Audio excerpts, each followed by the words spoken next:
Bismillahirrahmanirrahim. Assalamualaikum warahmatullahi wabarakatuh. Alhamdulillahilladzi arsala rasulahu bil huda wa dinil haqqi liyuzhirahu 'alad dini kullihi walau karihal musyrikun. Asyhadu an la ilaha illallah wa asyhadu anna Muhammadan abduhu wa rasuluh. La ilaha illallah malikul haqqul mubin, Muhammadur Rasulullah shadiqul wa'dil amin. Rabbi shrah li sadri wa yassir li amri wahlul 'uqdatam min lisani yafqahu qawli. Allahumma shalli wa sallim wa barik ala sayyidina Muhammadin wa ala alihi wa sahbihi ajmain. Alhamdulillah, Kang Teteh, segala puji selalu kita panjatkan kehadirat Allah Subhanahu wa taala yang telah banyak sekali memberikan nikmat kepada kita. Setiap saat, setiap detiknya, kalau kita mau sedikit saja merenungi kehidupan kita, aktivitas keseharian kita, pasti seluruhnya itu nikmat-nikmat yang kita rasakan, ya. Dan semua kenikmatan itu hanya milik Allah, hanya dari Allah, dan Allah lah juga yang berhak atas segala puji dan syukur dari kita. Nah, juga semoga selawat serta salam selalu tercurah ke atas junjungan Nabi besar Muhammad SAW beserta keluarga dan para sahabat, juga insya Allah sampai kepada kita yang mengaku sebagai umatnya hingga akhir zaman. Amin ya Allah ya Rabbal Alamin. Akang Teteh yang baik, senang sekali bertemu lagi di Suara Hati dari Jive. Ini adalah kanal berbagi inspirasi dan pengalaman hidup dari Jive, yang dikenal sebagai seorang penyanyi bersama bandnya Java Jive selama 31 tahun terakhir ini. Mengalami banyak pasang surut, ya, suka duka dalam bermusik, sampai akhirnya tiba pada satu titik yang membimbing saya untuk lebih memaknai kehidupan ini seperti apa. Karena kehidupan di dunia ini sementara, kita akan segera kembali kapanpun itu, tidak ada yang tahu. Kita akan dipanggil oleh Allah Subhanahu wa taala, dan apa persiapan kita? Nah, itulah pertanyaan-pertanyaan yang menggelitik di hati saya gitu, sehingga memutuskan untuk memperbaiki diri, untuk berhijrah, untuk lebih menjadi pribadi yang lebih berserah dan amanah. Karena kita dititipi Allah segala sesuatu dalam kehidupan kita untuk bekal kembali kita kepada Allah. Makanya saya ingin mengoptimalkan segala sesuatu titipan Allah dalam yang ada pada diri saya untuk bekal kembali kepada Allah Subhanahu wa taala. Mudah-mudahan segalanya yang terbaik yang bisa saya lakukan. Amin ya Allah ya Rabbal Alamin. Ya, Akang Teteh di episode lalu, episode ke-9, ya, saya berkisah tentang hijrah mulai dari mana gitu. Dan itu silakan disimak lagi, ya, tayangannya di episode 9. Nah, ini kelanjutan dari episode 9, episode ke-10 ini. Saya ingin berkisah gitu, di episode 9 saya menyinggung soal rezeki.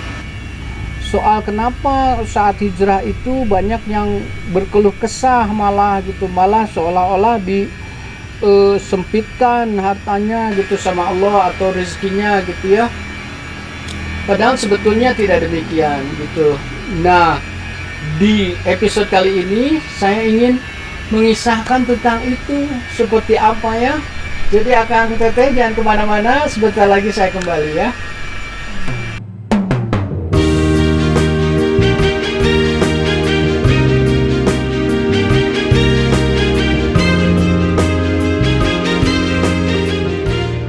Seseorang tidak bisa memilih bagaimana awal kehidupannya, tapi dia bisa memilih akhir kehidupan seperti apa yang dia inginkan. Danny Jive dikenal sebagai penyanyi bersama band 90-an asal kota Bandung, Java Jive. Selama 30 tahun bermusik, mengalami dinamika pasang surut dalam karirnya. 10 album sudah dihasilkannya.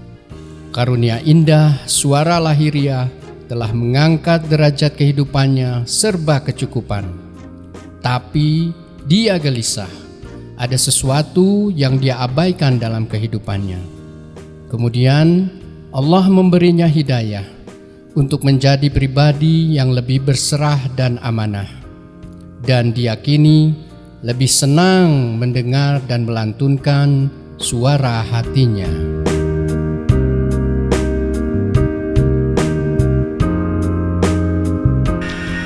Alhamdulillahirabbil alamin. Masih di Suara Hati Dani Jaif. Akang Teteh masih di sini tentu saja ya.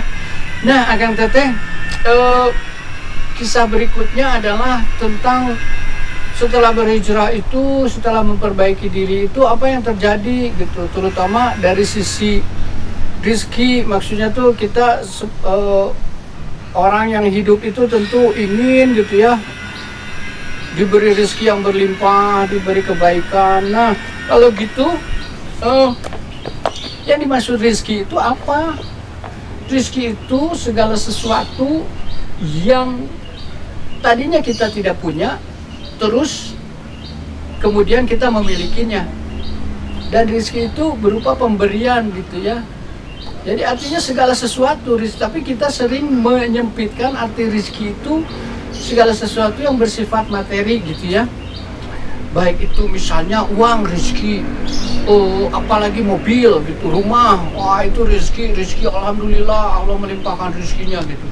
Tetapi tanpa kita sadari, kita mempunyai teman yang baik, mempunyai anak yang soleh, dimudahkan kita dalam segala urusan ya, perlindungan saat kita pergi ke kantor gitu, perlindungan saat di perjalanan, mobil tuh nggak ada apa-apanya gitu, maksudnya nggak ada terjadi apa-apa, lancar aja, enak aja pergi kemana-mana gitu. Itu sering kita anggap itu tuh bukan rezeki, padahal itu sesungguhnya itu adalah rezeki gitu. Dan Allah itu yang maha memberikan rezeki itu hanya Allah. Saya menjadi teringat satu ayat ya, wa ma min dabbatin fil ardi illa 'ala Allahi rizquha wa ya'lamu mustaqarraha wa mustawda'aha kullun fi kitabim mubin.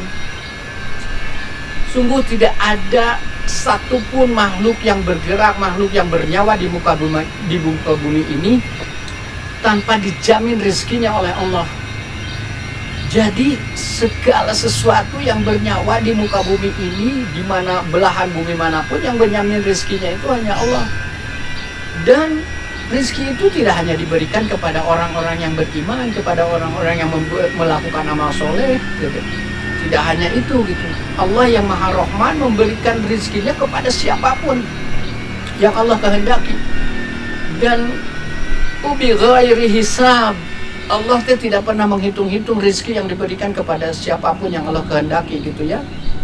Kalau Allah menghitung-hitung itu, wah niscaya manusia ini berada dalam kesulitan semuanya. Maha pengasih, maha penyayangnya Allah memberikan rezeki kita di dunia ini tanpa memandang siapa diri kita gitu. Apalagi ini orang yang berusaha mendekatkan dirinya kepada Allah. Masa Allah tidak menjamin rezekinya? Masa Allah tidak melebihkan rezekinya? Allah maha berkehendak bagi siapapun. Allah maha memberi rezeki gitu ya. Dan itu tuh harus disadari betul gitu, sehingga tidak ada kecenderungan kita waktu dulu gitu perilakunya banyak melakukan hal-hal tercela gitu, banyak ya perilaku buruk yang terjadi gitu ya. Tetapi kenapa kok seolah-olah rezekinya malah berlimpah, tetapi saat memutuskan untuk berhijrah gitu kok malah terasa sempit. Tidak bisa dilihat dari satu sisi saja kekurangan, tidak. Tetapi apalagi ya rezekinya itu yang berupa kebutuhan kita beribadah kepada Allah, itu pasti Allah cukupkan, itu Allah pasti berikan. Dan itu bisa dari mana aja. Terkadang kita ini merasa ego ya, bahwa yang namanya rezeki itu harus yang datang pada tangan kita, yang harus kita terima sendiri, itu namanya rezeki. Padahal sebetulnya nggak seperti itu. Misalnya ya, aduh saya tuh eh, ingin memasukkan anak ke sekolah gitu, dan diperlukan sejumlah uang sekian gitu, misalnya ya katakanlah 60 juta gitu. Wah, masuk mahal banget, masuk mana itu ya? Masuk ke kedokteran lah ya, yang mahal lah pokoknya sekolahnya apa gitu. Nah terus kita tuh sudah dalam keadaan berhijrah gitu, terus kita berandai-andai, karena dulu saat kita belum hijrah gitu tuh kita misalnya kerja di mana lah, kerja di bank atau di leasing atau di apa, kita teh mencari uang sekedar 60 juta gitu ya, menjual 2 unit kendaraan, 3 unit kendaraan, atau melakukan akad kredit dengan 2 klien aja, wah sudah bisa memenuhi gitu misalnya. Dari mana? Dari komisi. Dan tata caranya ya walau alam, tata caranya juga tidak dengan tata cara yang baik ya.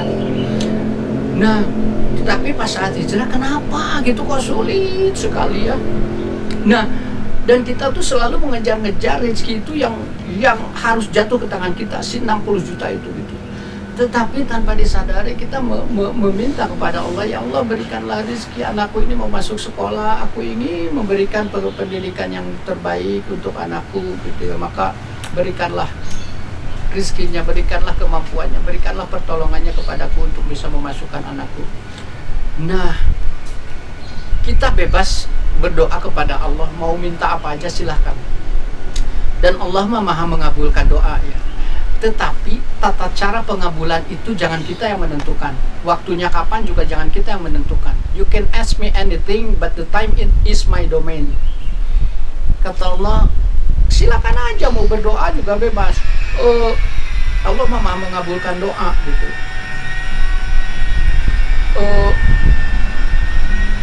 Saat itu kita butuhkan betul, memang itu yang kita butuhkan gitu, maka Allah memberikan pertolongannya, memberikan pengabulan doanya tuh lewat misalnya pamannya ya. Pamannya itu, paman si anak ini diberi kelebihan rezeki gitu. Terus tadinya pamannya ini mau umroh gitu misalnya ya, dan ya berdua sama istrinya gitu pengen umroh, tapi pas kebetulan kemarin ada pandemi, aduh ini uang umroh ini daripada habis tidak karuan, dan sementara juga kita belum mendapatkan kepastian apakah kita boleh masuk ke Arab atau belum gitu ya pada kondisi pandemi seperti itu. Sampai dia mendengar kabar gitu ya bahwa kakaknya ini anaknya mau masuk sekolah kedokteran. Kemudian Allah melembutkan hati sang paman gitu. Masya Allah, saya tuh tahu kakak saya nggak punya uang, dan sekarang teh dia teh udah hijrah gitu ya. Kalau dulu mungkin dia bisa dengan mudah mendapatkan uang itu. Bahkan kemudian si pamannya ini, saya ini ada uang 60 juta gitu, tadinya untuk umroh bersama istri saya. Tapi kemudian, dan Allah itu ketahuilah Kang Teteh ya, Allah sudah mencatat segala niat sang paman itu ya untuk berumroh, dan insya Allah Allah juga sudah memabrurkan niatnya itu ya menjadi mabrur umrotan gitu ya. Dan dengan penuh kesadaran sang paman ini, Kang ini saya ada uang 60 juta, si kakak itu kan mau masuk sekolah, katanya masuk kuliah ya, ini pakai aja dulu lah gitu. Sok tadinya untuk umroh, ini pakai aja dulu supaya si kakak bisa masuk kuliah gitu. Dan Akang boleh kembalikan kalau Akang punya rezeki, mangga. Kalau tidak pun saya mah ini sudah ikhlas ridho, mangga ini untuk biaya masuk sekolah tuh.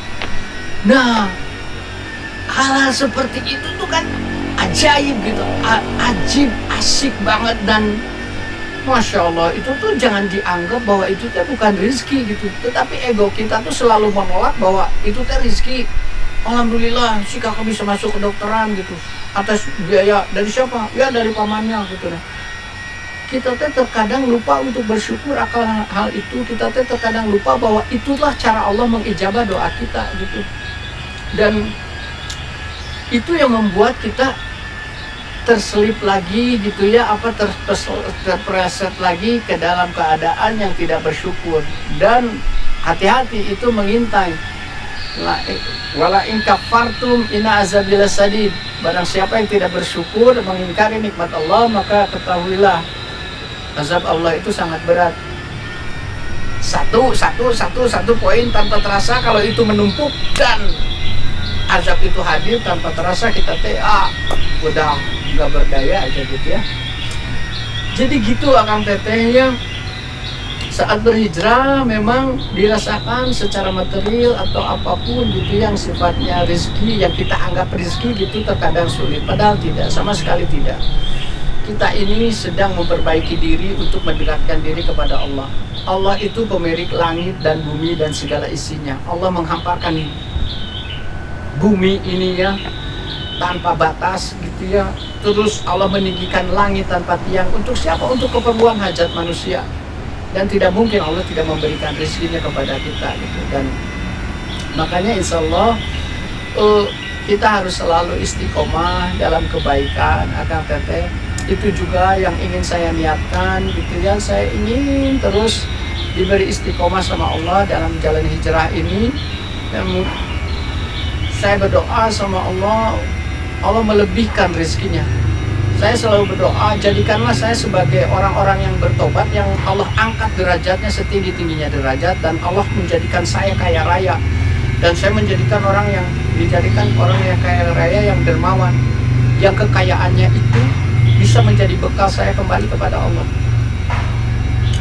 Rizki itu titipan, dan rizki itu bisa berupa 4 ya Akang Teteh. Misalnya rizki berupa tenaga juga rizki.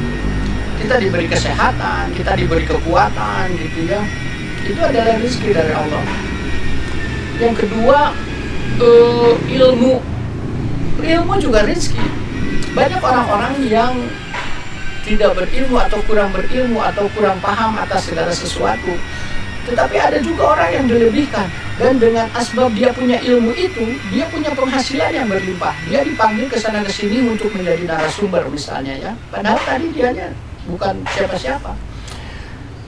Dengan begitu Allah melimpahkan rezekinya sama dia. Nah, terus yang ketiga itu kedudukan gitu ya. Kedudukan itu juga rezeki.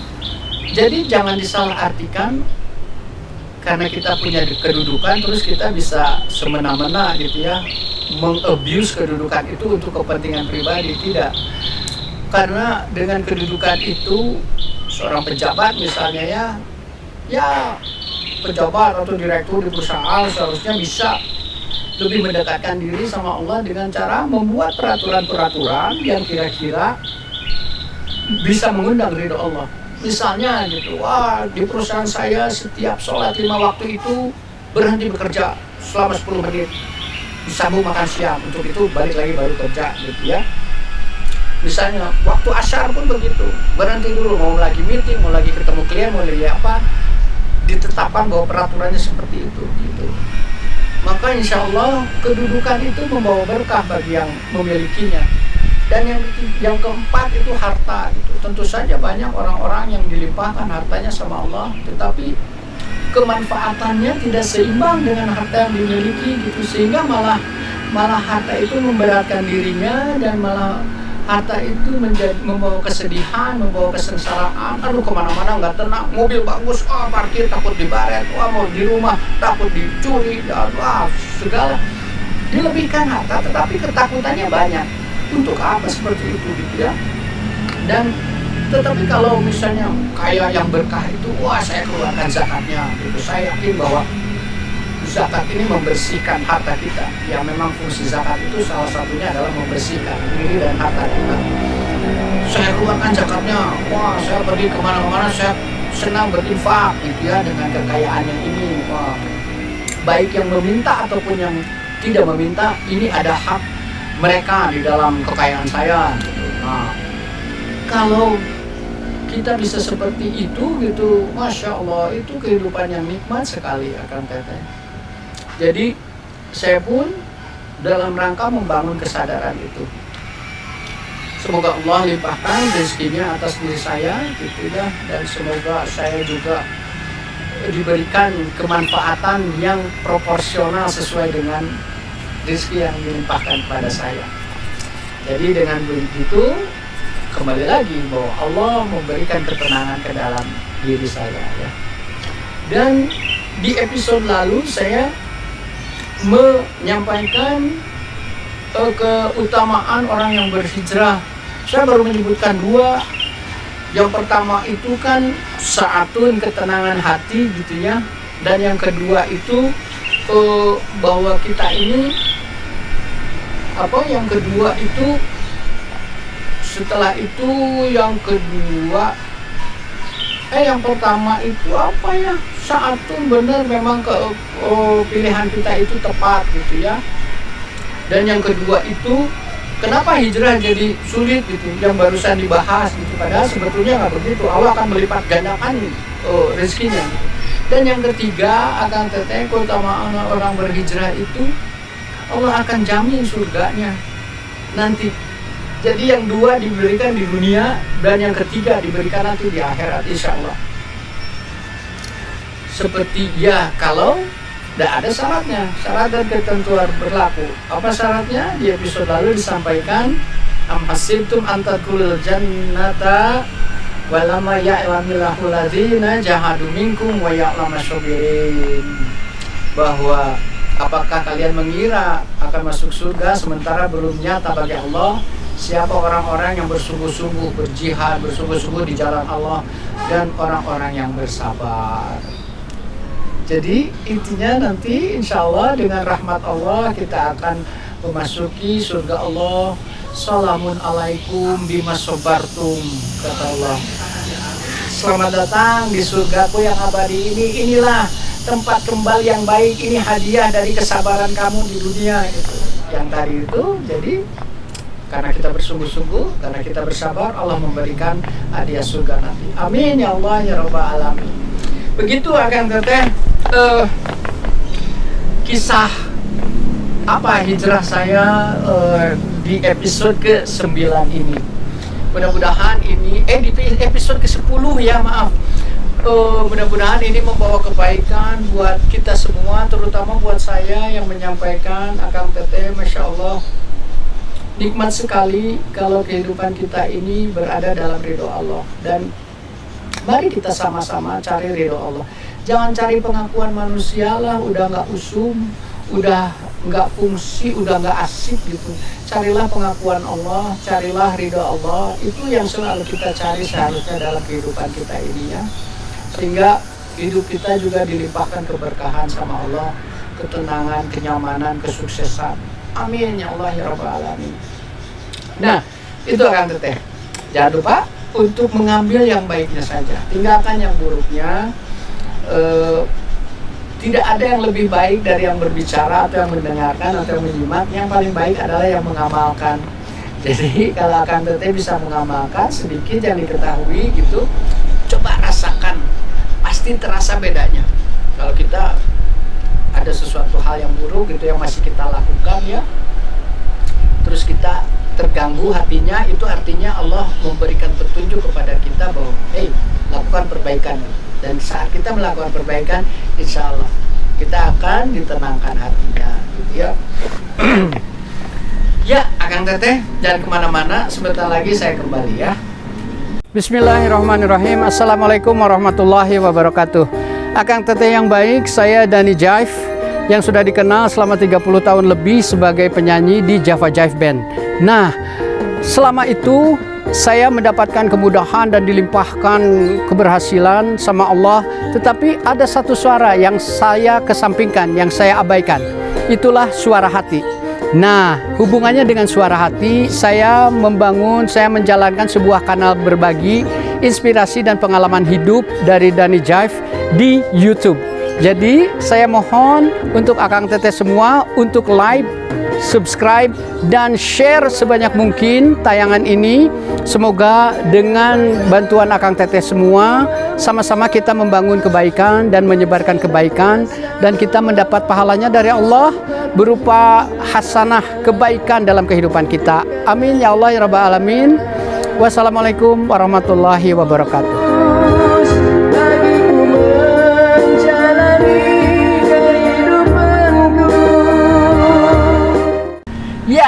Teteh, terima kasih masih di sini ya di Suara Hati Dani Jaif, kanal berbagi inspirasi dan pengalaman hidup dari Dani Jaif. Tadi disampaikan Akang Teteh berkenaan dengan rezeki gitu ya, berkenaan dengan segala kebutuhan kita seperti apa setelah hijrah, dan sebetulnya Allah yang menanggung rezeki kita semua itu. Tetapi terkadang kita masih saja ragu, masih aja nggak pede ya dengan apa yang kita punya dan apa yang kita inginkan. Perlu diingat bahwa segala sesuatu yang dibutuhkan sama kita pasti Allah penuhi, pasti. Kecuali keinginan ya. Karena segala sesuatu keinginan itu belum tentu baik. Kita ingin mobil mewah, kita ingin rumah besar, kita ingin liburan kemana-mana gitu. Belum tentu baik keinginan-keinginan itu. Bisa jadi kalau kita dipenuhi keinginan itu sama Allah gitu, ya malah tidak membawa kebaikan ya.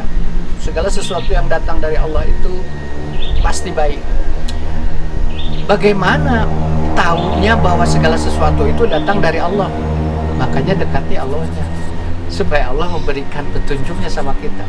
Kalau kita jauh dari Allah ya mana tahu kita bahwa segala sesuatu itu datang dari Allah ya. Jadi mari kita sama-sama lebih mendekatkan diri kita kepada Allah. Kita selalu, bagaimana caranya? Dengan zikir, dengan banyak mengingat Allah supaya hati menjadi tenang ya. Dan kita tahu segala sesuatu datang dari Allah. Ya, Akang Teteh, untuk itu saya ingin membacakan Quran surat ke-13 Ar-Ra'd ayat ke-26 sampai ke-30 ya. A'udzu billahi minasy syaithanir rajim. Bismillahirrahmanirrahim. Allahu yabsutur rizqa liman yasha'u wa yaqdir wa farihu bil hayatid dunya wa mal hayatud dunya fil akhirati illa mata'. Wa yaqulul ladzina kafaru laula unzila alaihi ayatun mir rabbih qul innallaha yudillu man yasha'u wa yahdi ilaihi man anab.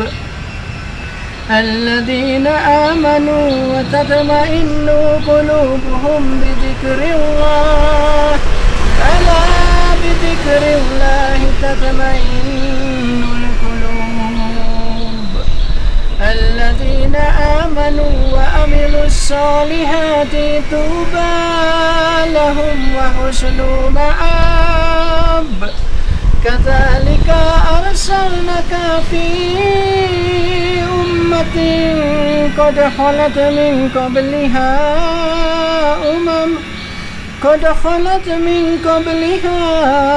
umamun litatluwa alaihimul ladzi awhayna ilaika wa hum yakfuruna birrahman.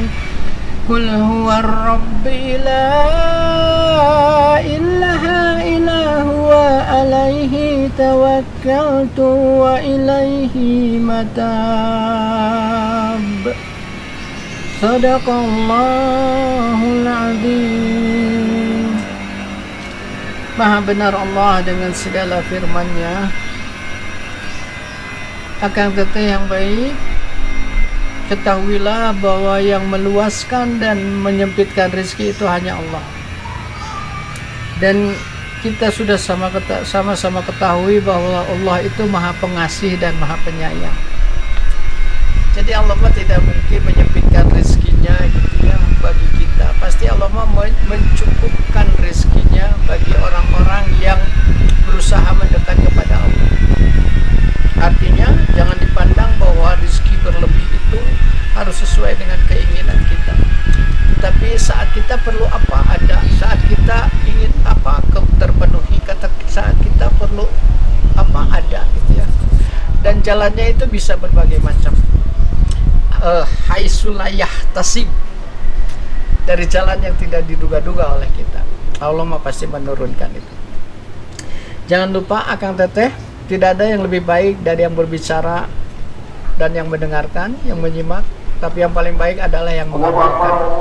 Jadi bismillah, insyaallah kita bisa diberi kekuatan oleh Allah untuk mengamalkan segala sesuatu kebaikan sesuai dengan perintah Allah. Maka Allah akan ridhokan kehidupan kita dan Allah memperbaiki, melimpahkan kebaikan bagi kehidupan kita, mengganti segala keburukan dalam kehidupan kita, dan kembali kepada Allah dalam keadaan husnul khatimah. Amin ya Allah ya rabbal alamin. Akhirul kalam, subhanaka Allahumma wa bihamdika asyhadu an la ilaha illa anta astaghfiruka wa atubu ilaih.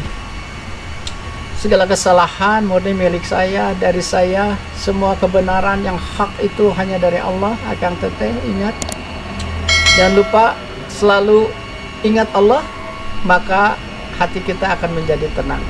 Sampai ketemu lagi di episode mendatang ya. Assalamualaikum warahmatullahi wabarakatuh.